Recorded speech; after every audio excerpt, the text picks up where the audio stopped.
እኔ የሲኖዶሱ መሪ ካልሆንኩ የሊቃውንት ጉባኤ ሰብሳቢ ካልሆንኩ እኔን ተቀበል ማንንም እንዳትሰሙ እኮ ነው ደግሞ የሚሉት። እንዲህ ድፍረታቸው ጥግ ማንንም እንዳትሰሙ ቤታቸውን ዘግተው ሊቃውንቱን አያስገቡም፣ መምህራን አያስገቡም። ግሩፕ አላቸው፣ ባይዘው ግሩፕ አላቸው። ማንንም አያስገቡ፣ ተነጋግረው ነው የሚገቡት። እነገሌ ቤት እንዳትገቡ፣ እነገሌ እንዳትቀበሉ፣ እኛ ብቻ እኛ ማንንም እንዳትሰሙ። አረ ነዘበነን ይጠብቅልን።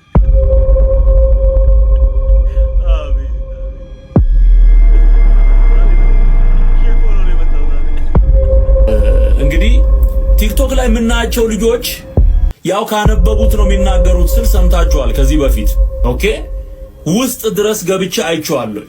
ለገድል ያላቸውን ቦታ ለገድል ሲሉ ገደል እንደሚገቡ አውቃለሁ። አሁን ዘበነ ምንድነው ኦርቶዶክሳዊ የሆነውን አስተምሮ ነው የሚናገረው። ቤት ሆነው ትንሽ ወንጌል ላይ የሚንቀሳቀሱ ወጣቶች መተዋል። እነሱ ላይ እየተነሳ ነው፣ እሳት እየተነሳ ነው። የይዘመድ ስልኝ ቅርታ የሥላሴ መስላስ አሁን በጣም ጥያቄ ፈጠረብኝ ስለሆነ ማለት ነው። ሥላሴ አንድም ሶስትም ናቸው።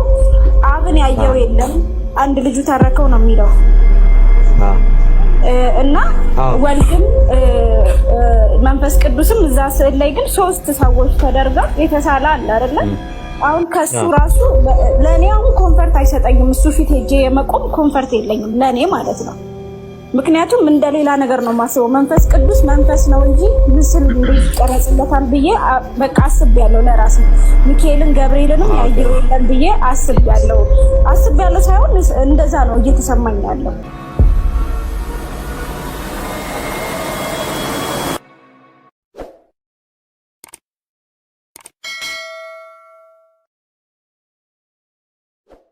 ኦርቶዶክሶች የጴንጤ መዝሙር ሲዘምሩ እግዚአብሔር ይባርካችሁ፣ ተባረኩ፣ ቀጥሉበት፣ እንጠብቃችኋለን፣ በብዙ እንጠብቃችኋለን እንላለን። እኛ ደግሞ የኦርቶዶክሶችን መዝሙር ስንዘምር ሌባ፣ አጭበርባሪ፣ የራሳችሁ ነገር የላችሁ ምንድነው ሁሌም የሰውን መዝሙር ምንዘምር? እኛ ሌባ የሆነው እኮ በክርስቶስ ጉዳይ ነው። ስለ ኢየሱስ የተዘመረ መዝሙር ከሆነ አው ሌባ ነን፣ እንዘምራለን፣ እንሰርቃለን እና ሌቦችንን ኢየሱስ ክርስቶስ ሲጠራ በደንብ ነው ሌባ ምንሆነው፣ እንዘምራለን። የእናንተን መዝሙር እንወዳችኋለን። የእኛን መዝሙር ስለምትዘምሩ ተባረኩ። የእናንተን መዝሙር ስንዘምር ደግሞ እኛ ሌባ ነን። ባይ ባይ። ዶሮ ወጥ ውስጥ እንቁላል ይገባል። ብዙ እንቁላሎች ይገባሉ። እንቁላሎቹ ብቅ ብቅ ይላሉ አይደለም? ከዛ ቀዩ ወጥ ውስጥ ነጭ ሆነው ብቅ ይላሉ። እነሱ ጌታችን ኢየሱስ ክርስቶስ በሚሰቀልበት ጊዜ ከሙታን የተነሱ ነፍሳት ምሳሌ ነው። ወይኔ ዛሬ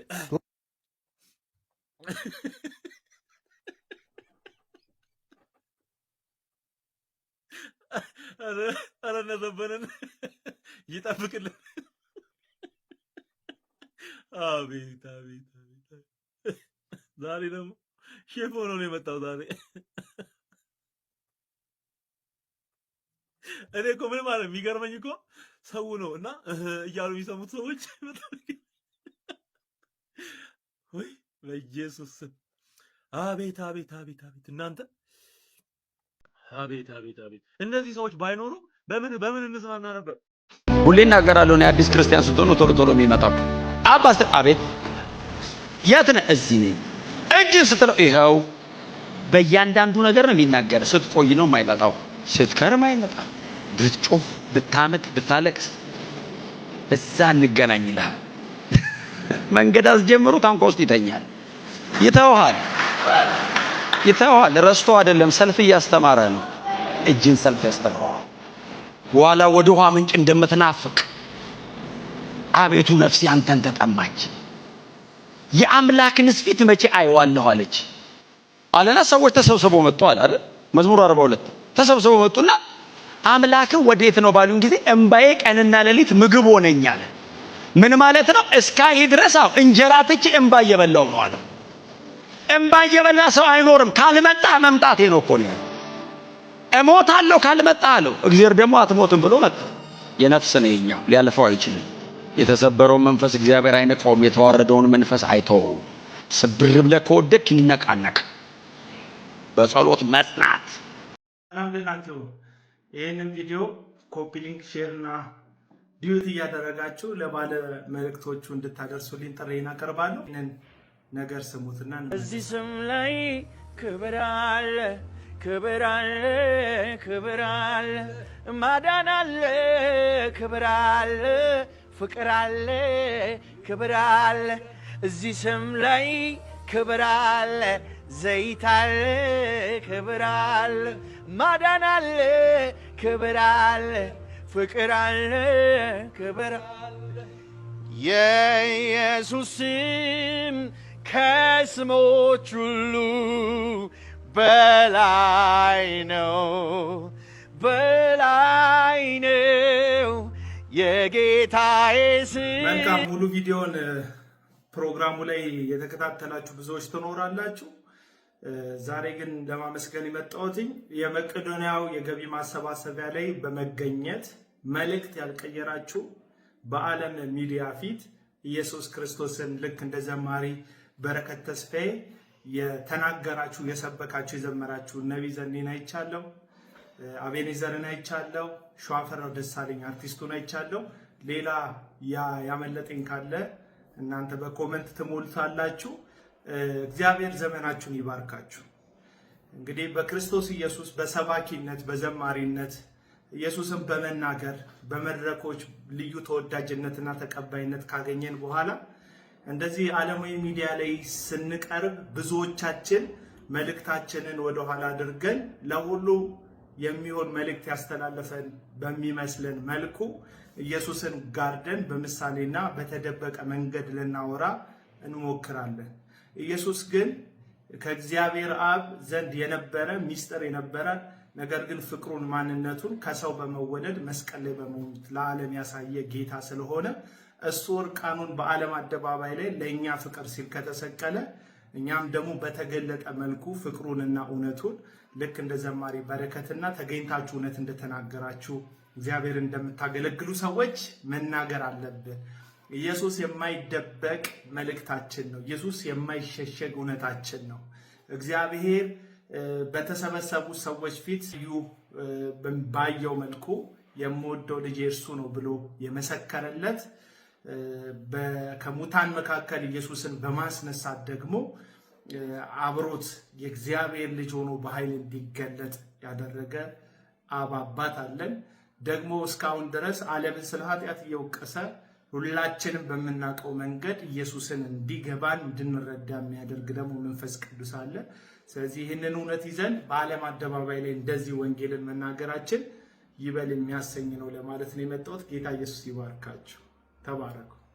እኔ የሲኖዶሱ መሪ ካልሆንኩ የሊቃውንት ጉባኤ ሰብሳቢ ካልሆንኩ እኔን ተቀበል ማንንም እንዳትሰሙ እኮ ነው ደግሞ የሚሉት። እንዲህ ድፍረታቸው ጥግ ማንንም እንዳትሰሙ ቤታቸውን ዘግተው ሊቃውንቱን አያስገቡም፣ መምህራን አያስገቡም። ግሩፕ አላቸው፣ ባይዘው ግሩፕ አላቸው። ማንንም አያስገቡ፣ ተነጋግረው ነው የሚገቡት። እነገሌ ቤት እንዳትገቡ፣ እነገሌ እንዳትቀበሉ፣ እኛ ብቻ እኛ ማንንም እንዳትሰሙ። ከዚያ ይመጣና የፕሮቴስታንቶች ቄሶች የተረጎሙትን ዮሐንስ አፈወርቅ ቄርሎስ አንተም እግዚአብሔር ይመስገን ኤቢሲዲ ስላስተማርከኝ በዚህ ዘመን እናደድ ነበረ። አንተ የምታነበውን ማንበብ ማልችል በሆን ኖሮ እንዴት ታናደደኝ ነበረ። አንተ ያነበብከውን የዝንብ ጠንባራ እናካልልኝ። ከፈለክ በቅኔ አድበልበል የሚያስማማን ቤተክርስቲያን የምትለውን ካልን ብቻ ነው። የኢትዮጵያ እኛ ኢትዮጵያውያንን የኢትዮጵያ ኦርቶዶክስ ተዋሕዶ ቤተክርስቲያን በወንበር የምታስተምረው፣ በሰንበት ትምህርት ቤት የምታስተምረው፣ በአውደ ምሕረት የምታስተምረው፣ በቴዎሎጂ የምታስተምረው አለ። እሱን ታስተምራለህ። አይ እኔ የምቀበለው የነገሌ ነው ካልክ ትለያለህ። ይሄ መቼም የማይቀር ጉዳይ ነው። አስቡበት።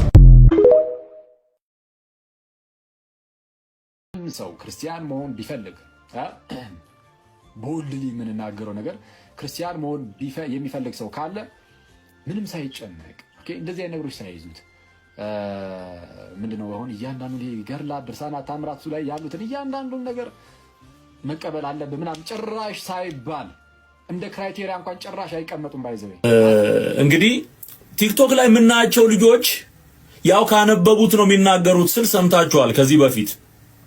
ጥሩ ነው ማንበባቸውም መናገራቸውም በጣም ጥሩ ነው። ግን ኦርቶዶክስ ውስጥ ያለውን ዋና ትምህርት አያውቁትም እምለው በምክንያት ነው። they have no idea። እነዚህ ከላይ ያሉት የሚያስተምሩት ትምህርት እኔ ስለኖርኩበት ነው የምናገረው። ኖሬበታለሁ። ኦኬ ውስጥ ድረስ ገብቼ አይቼዋለሁ። ለገድል ያላቸውን ቦታ ለገድል ሲሉ ገደል እንደሚገቡ አውቃለሁ። አሁን ዘበነ ምንድነው ኦርቶዶክሳዊ የሆነውን አስተምሮ ነው የሚናገረው። በቃ ቸርቿ የወደቀችበት ገደል ውስጥ ሆኖ ሚጮ ሰው ነው። ገደል ውስጥ ሆኖ ገድል የሚል ነው። ኦርቶዶክስ የምታምነው ግን ዘበነ የሚለውን ነው። this is it በምክንያት ነው ስለ ኦርቶዶክስ ለመናገር እነዚህ ወጣቶቹ ቲክቶክ ላይ የምናውቃቸው ልጆች እኛንም ለመቃወም የሚሞክሩት ልጆች ብቁ አይደሉም የምንለው ለዚህ ነው። እሱ የሚለው ምንድነው? ጭራሽ ጥያቄው አይነሳም። ገድልና ተአምር ሳትቀበል ቄስ መጥቶ በምንድነው ቤትን የሚረጭልህ? you have no idea። ወደ ቤት የሚመጡት እኮ ቄሶች እኔ እኮ ሳደርገው የኖርኩት እኮ ድርሳነ ሚካኤል፣ ድርሳነ ገብርኤል፣ ድርሳነ ራኤል ሳይደገም እነ ታምረ ማርያም ሳይደገሙ ታሪክ ሳይነገር ገድል ሳይወራ ጸበል አይረጭም ቤት ውስጥ። ንስሐ አባት መጥቶ ቤትን ሊጎበኛ አይችልም። ይሄን ያልተቀበለ መናፍቅ ነው ተብሎ ነው የሚባረረው። እያየን ያለነውን እውነት ለማታለል ይሄ የሌባ አይነ ደረቅ አይነት አሰራር እንዴ! በታምር አይሰሙህም ስል ገድል ታምራት ካልተቀበልክ የሚሰማህ የለም። ገድል ታምራትና ድርሳናት ሳልቀበል ኦርቶዶክሳዊ መሆን እችላለሁ ብትል አሰነብቱህም። ይሄ ነው እውነቱ። ስለዚህ ዋናው ኢየሱስ ነው። ከዚህ ሁሉ ጣጣና ፈንጣጣ ተወጣና የሚያድን ከሰማይ የወረደው የእግዚአብሔር ልጅ ኢየሱስ ክርስቶስ ብቻ ነው። በሌላ በማንም መዳን የሚባል ነገር የለም። ኢየሱስን በማመን ትድናለህ ወደሚለው ከባህል ከእስራት ከተጠፈነገ የመቃብር አሰራር ራስን አውጥተ ነፃ መሆንና መኖር ያመንክበትን ነፃ ወንጌል መናገር እኔ እንደማደርገው ያስተምሮ መዛባት ከጎላባቸው ቦታዎች ጥቂቶችን ለመጥቀስ ያህል ከፈውስና ከተአምራት ጋር በተያያዘ ዘይትን ጨምሮ የተለያዩ ቁሳቁሶች የመንፈሳዊ ቅባትና የተአምራት መሳሪያዎች እንደሆኑ ማስተማርና መለማመድ እጅጉን እየተስፋፋ ነው። የእምነት እንቅስቃሴ ትምህርቶች ቁሳዊ ብልጽግናን የመንፈሳዊነት መለኪያ አድርጎ የማስተማር እንቅስቃሴ በጋብቻና ፍቺ ዙሪያና በአጠቃላይ ጾታዊ ግንኙነቶች ላይ ግልጽ የሆኑ አዲስ ኪዳናዊ መርሆችን የጣሱ ትምህርቶች ቤተክርስቲያንን አስመልክቶ ስነ ክርስቶስን አስመልክቶ ስነ ሰውን አስመልክቶ የሚሰጡ ትምህርቶች በአንክሮ ላዳመጣቸው ወገኖቼ አስፈሪ አስጊ ሁኔታ ላይ እንዳለን ያሳያሉ። ከመቶ ዓመት አላለፍንም እኛ ኢትዮጵያ ወንጌላውያን አማኞች ኤርትራን ጨምሮ። ግን እድገታችን በጣም ፈጣን ነው፣ ምንም ጥያቄ የለውም። የሚያስፈራው ግን መሰረት ስለሌለ ከመሰረቱ የለቀቀ ስር ወደታች ያልሰደደ እድገት ስለሆነ አወዳደቁ ትልቅ እንዳይሆን ክፉ ትንቢት ተናገርክ ባልባል መሪዎች፣ አባቶች፣ አገልጋዮች የምትጸልዩ እንድትጸልዩ የምትዘምሩ እውነተኛውን መዝሙር ከወንጌል ወስዳችሁ ሐቅን እንድትዘምሩ ቤት ሆነው ትንሽ ወንጌል ላይ የሚንቀሳቀሱ ወጣቶች መተዋል።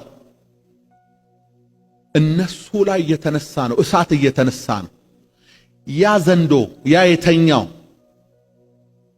ያ ሐሰትን ብቻ እየተቀለበ ራሱን በዘመናት የሚያደልበው ብርሃን ሲበራበት የማይወደው ወንጌል ሲነገር የማይወደው የጌታ ኢየሱስ ክርስቶስ ስም ሲጠራ የማይወደው እነዚህ ልጆች ላይ እያስነሳ ነው። ማዕበል እያስነሳ ነው።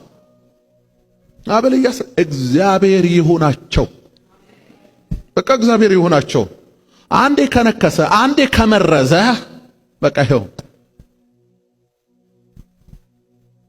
ከእውነት ጋር ቁሙ፣ ከእውነት ጋር ወግኑ። እድል ፈንታችሁ ዘላለም ዓለም ከድል ወደ ድል ከክብር ወደ ክብር ከኃይል ወደ ኃይል ነው እንጂ ጠላት እንዳሰበው አይሆን። እንዳሰበው የሥጋ ጥቃት እንኳን እንደ ናቡቴ ቢያደርሱባችሁ ማለት ነው ቢያደርሱባችሁ የበቀል አምላክ አለ። እያንዳንዱን ጭኑ ስር ገብቶ ነው የሚቆነጥጠው። እያንዳንዱ ያልተቀጣ የለም ያለ እንዳይመስላችሁ። ንጹሕን ሰው ነክቶ ያልተቀጣ ያለ እንዳይ ሁሉ ችሏት ነው እንጂ እያንዳንዱ በቤቱ በኑሮ በጓዳው በልጁ በሕይወቱ ሁሉም ይሄን ይቀበላል። ታድሶ በሆነልህ ነው የመማፀኛ ከተማ ብዬ ቃሉን በግድ ጠምዝዤ ያለ ቦታው ጠምዝዤ ቤተ ክርስቲያኔን የተከላከልኩ መስሎኝ ድንግል ማርያምን ያከበርኩ ያተለቅኩ መስሎኝ መናፍቃን ተብለው ለሚጠሩት ለዛሬዎቹ ለጌታ ልጆች ማለት ነው መልስ የሰጠው መስሎኝ ነው። ቃሉ እንዲያዞርኩ ማለት ነው የማይለው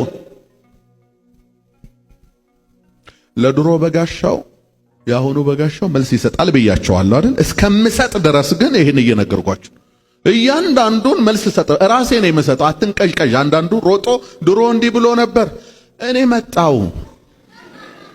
አትንቀዥቀዥ። እኔ ራሴ እመጣለሁ። የምን ቸኮላ ወይስ አይቀድመን ነው እንዴ? እና በዛ ነው እና በሰላም ወደ ቤቴ ነው የምገባው። እና ፎቅ አለው 7 ፎቅ አስቀምጦ ፎቁን በየቦታው አሜን።